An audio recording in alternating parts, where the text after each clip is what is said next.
हमारा जो टॉपिक है counselling practices for behaviour person. मैं डिपार्टमेंट ऑफ एजुकेशन से हूँ, डिस्ट्रिक्ट नोडल ऑफिसर, जिसमें कि मेरे डिस्ट्रिक्ट में 118 स्कूल हैं एंड 56 काउंसलर वर्क करते हैं, जो कि 58 स्कूल कवर कर पाते हैं।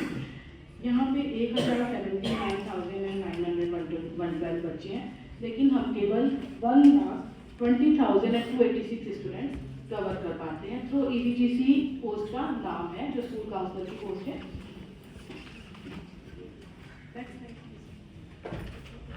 जब हम होल स्कूल अप्रोच की बात करते हैं तो हमारे डिस्ट्रिक्ट में फिजिकल हेल्थ के साथ साथ मेंटल हेल्थ पे, मेंटल वेलबींग पे पूरा ध्यान रखा जाता है। और हमारा जो अप्रोच रहता है वो यही है कि यदि फिजिकल हेल्थ जरूरी है, ओवरऑल डेवलपमेंट के लिए मेंटल वेलबींग बहुत जरूरी है, जिसके लिए हम स्ट्रेटेजी जो फॉलो करते हैं, सबसे पहले आइडेंटिफिकेशन के लिए अवेयरनेस काउंसलिंग सेशंस की बार अवेयरनेस की जाती है, पेरेंट्स को भी, स्टूडेंट्स को भी, टीचर्स को भी, through class talks, through assembly talks, through online talks, ताकि बच्चे अवेयर हों कि काउंसलर एक जगह है, एक व्यक्ति है जो हमारी सुन सकता है, और या पेरेंट्स को भी कि हम इनको अपनी बात कह सकते हैं। बच्चे को कोई प्रॉब्लम है तो वो काउंसलिंग रूम एंड काउंसलर एक व्यक्ति है जो जिसके पास समय है बच्चे की बात सुनने के लिए।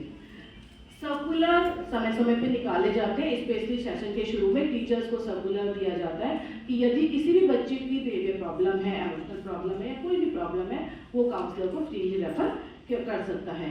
असेंबली टॉक जैसे मैंने अभी बताया, और regular interaction with SMC members and parents के थ्रू भी पेरेंट्स भी अवेयर होते हैं कि काउंसलर से अपनी बात कर सकते हैं।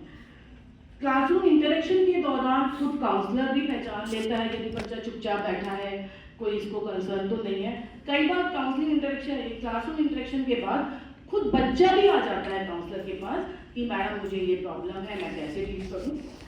HOS teachers, parents and peer group refer कर देते हैं। बच्चों को ओपन कम्युनिकेशन के लिए एनकरेज किया जाता है ताकि फ्रेंड्स वगैरह भी यदि किसी बच्चे की प्रॉब्लम है तो वो बता सके। इवन टेलीफोनिक भी मैसेजेस आ जाते हैं कि मैडम उस बच्चे को ये प्रॉब्लम है। ये हमारा रेफरल पैटर्न होता है। जो हम प्लान इम्प्लीमेंट करते हैं, सबसे पहले group counselling sessions, time to time या डेली ही ग्रुप काउंसलिंग सेशंस लिए जाते हैं। काउंसलर्स को 4 पीरियड क्लासरूम इंटरेक्शन के अलॉटेड है, 4 पीरियड इंडिविजुअल काउंसलिंग के। असेंबली टॉक वीक में एक बार असेंबली टॉक जरूर होती है, जिसके द्वारा सेंसिटाइजेशन प्रोग्राम चलाए जाते हैं, जैसे मेंटल हेल्थ वीक है हमारा, और नशा मुक्त भारत अभियान, suicide prevention week, IPR, interpersonal relationship, bullying, anger management, different workshops की जाती हैं। जैसे अभी दादा-दादी डे मनाया गया था अभी last month. Importance of empathy, kindness, respect, gratitude wall हमारे मोस्टली सभी स्कूलों में है। इंटरैक्टिव एक्टिविटीज जैसे रोल प्ले, नुक्कड़ नाटक, मूवीज, शॉर्ट फिल्म, बुली के बारे में मूवी, एक कोमल मूवी डिपार्टमेंट की तरफ से ही है कि जरूर दिखानी है बच्चों को।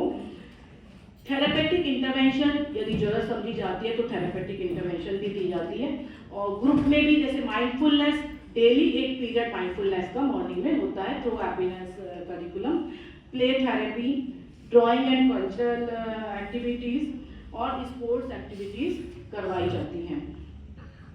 अवेयरनेस एंड प्रिवेंशन जैसे डिस्प्ले बोर्ड सभी जगह लगे हुए हैं हमारे। मेरे 118 स्कूलों का तो मैं दावी हूँ, क्योंकि मैं खुद विजिट करती हूँ कि हमारे सभी स्कूलों में डिस्प्ले बोर्ड लगे हुए हैं। टारगेट प्रिवेंशन प्रोग्राम है। टीम वर्क के बिना कोई भी प्रोग्राम सक्सेसफुल नहीं होता है, जिसके लिए मंथली मीटिंग भी हम काउंसलर्स की लेते हैं। वो मंथली मीटिंग का ट्रेनिंग होती है। इसके अलावा पेरेंट्स, SMC सभी के लिए जो है सभी अवेयर हैं कि काउंसलर जो है किस तरह से काम करता है। तो कोई भी बिहेवियर कंसर्न है तो वो उसको रेफर कर देते हैं। हमने इवन लास्ट ईयर एक प्रोजेक्ट चलाया था, आओ स्कूल चले, जो कि एब्सेंटिज्म पे था, और हमने 54 पॉइंट समथिंग हमने उसमें रिड्यूस भी किया एब्सेंटिज्म। और इस बार भी प्रोजेक्ट अक्सर हमने चलाया हुआ है, जो कि 10th के जो बच्चे हमारे पास आउट हो जाते हैं लेकिन एडमिशन नहीं ले पाते, और 11th के जो बच्चे हैं जो फेल हो गए वो भी एडमिशन नहीं ले पाते हैं। ड्रॉप आउट्स को रोकने के लिए कि हम बच्चों को कम से कम स्किल ट्रेनिंग के लिए या टेक्निकल ट्रेनिंग के लिए, ITIs के लिए हम उनको मोटिवेट कर पाएँ या NIOS से मोटिवेट कर पाएँ कि वो अपनी फर्दर एजुकेशन चालू रखें, जिसके बारे में डाटा मैं नेक्स्ट किसी कॉन्फ्रेंस में शेयर करूँगी। ग्रुप काउंसलिंग केवल बच्चों की ही नहीं होती है, पेरेंट्स की भी, HOS की भी और टीचर्स की भी होती है। इवन हमारे जो डिस्ट्रिक्ट DD हैं डॉक्टर AK भट्ट, वो खुद प्रिंसिपल्स की मीटिंग समय समय पे लेते हैं और उनको यही कहते हैं कि बच्चों की सुनो, पेरेंट्स की सुनो। जहां आप सुन लेते हो वहीं आधा तो प्रॉब्लम वहीं आपकी खत्म हो जाती है, क्योंकि हर व्यक्ति चाहता है मेरी सुनी। विजिट्स समय समय पे होते हैं, मैं खुद भी पर्सनली विजिट्स करती हूँ, और सभी स्कूलों में इम्प्लीमेंटेशन टीम बनी हुई है, जैसे कमेटी बनी हुई है, बुलिंग की कमेटी बनी हुई है, CSA की कमेटी बनी हुई है, प्रहरी क्लब हमारे यहाँ बना हुआ है जो कि सब्सटेंस अब्यूज पे नजर रखता है, जिसके बच्चे भी मेंबर होते हैं।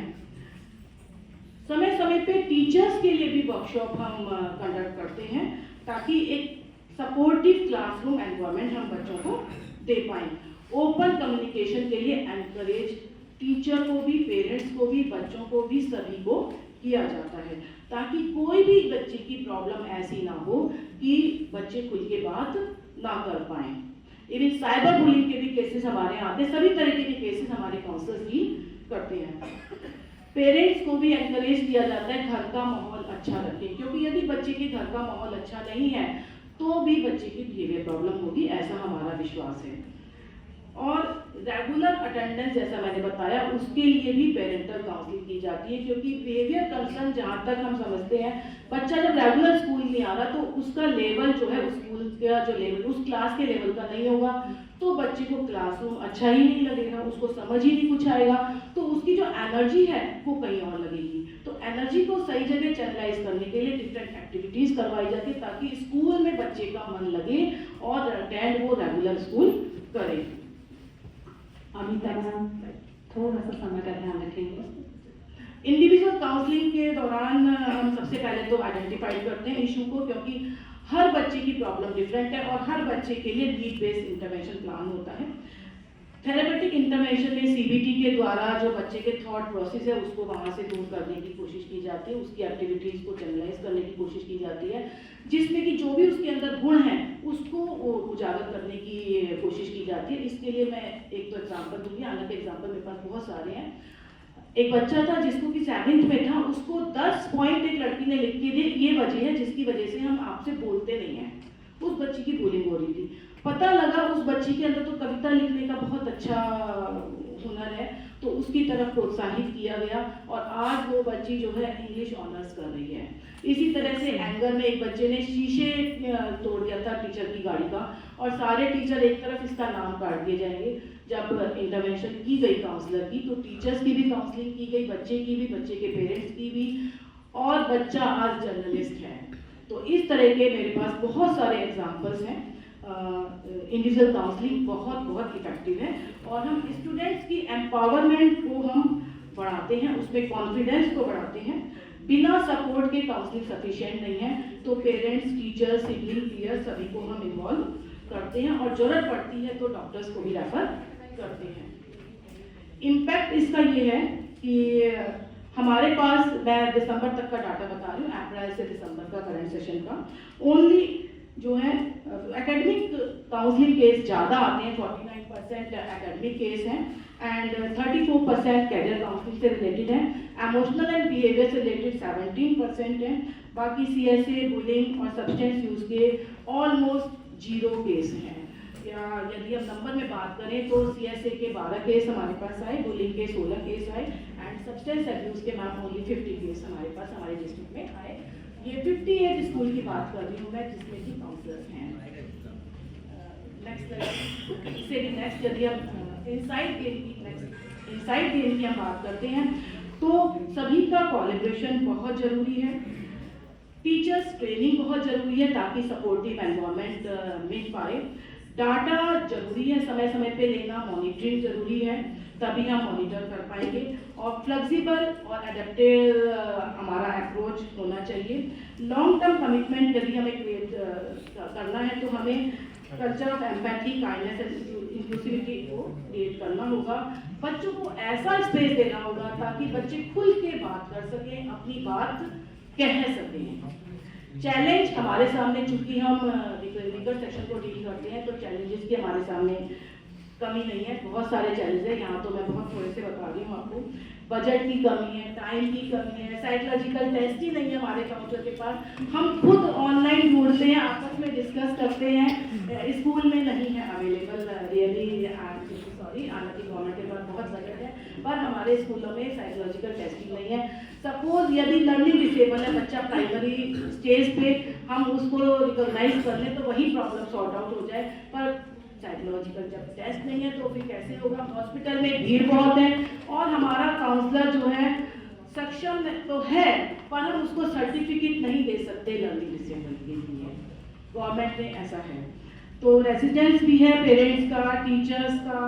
और टीचर कई बार बर्नआउट हो जाते हैं, ये तो आती हैं बोल के चली जाती हैं, लेक्चर दे के चली जाती हैं, तो टीचर्स की भी काउंसलिंग करनी पड़ती है। लेकिन ऐसा नहीं है, बच्चों की सुनो, बच्चे हमारे लिए इम्पोर्टेंस हैं।